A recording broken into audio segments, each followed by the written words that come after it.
ఈ చెట్టును చూస్తుంటే పాత రోజులు గుర్తుకొస్తుంటాయి. ఈ తరానికి తెలియకపోయినా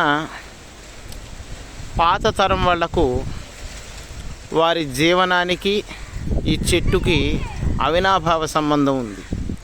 ఈ చెట్టు పేరే సీమచింత. వేగంగా అంతరించిపోతున్నటువంటి వృక్షాలలో ఇది ఒకటి. పాములాగా మెలిచెట్టుకుని ఉండేటటువంటి ఈ పళ్ళు సీజనల్ ఫ్రూట్స్. ఇవి పచ్చప్పుడు పచ్చగా ఉంటాయి, పండిన తర్వాత ఎరుపు రంగులో ఉంటాయి.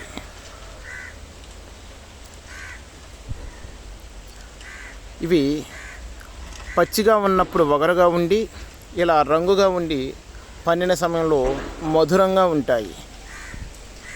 ఈ పళ్ళ కోసం పొడవాటి కర్రలు పట్టుకొని దాని వెనుక చివరి భాగంలో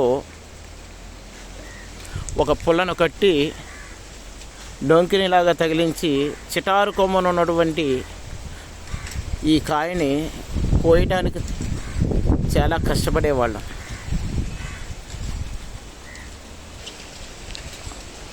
ఇది పండింది.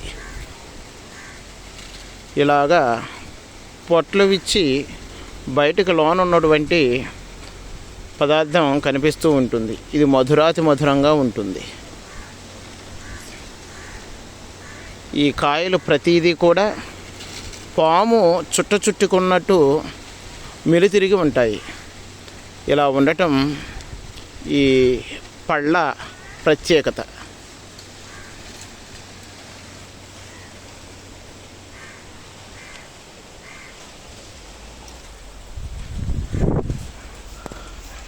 ఇప్పుడు కనుమరుగైన పాత రోజుల్లో ప్రతి పల్లెటూరులో వందలాది చెట్లు తారసపడేవి.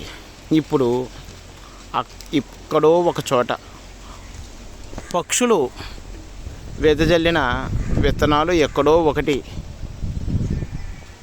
మొక్కై చెట్టై వృక్షమై ఇలా తారసపడుతూ ఉంటాయి.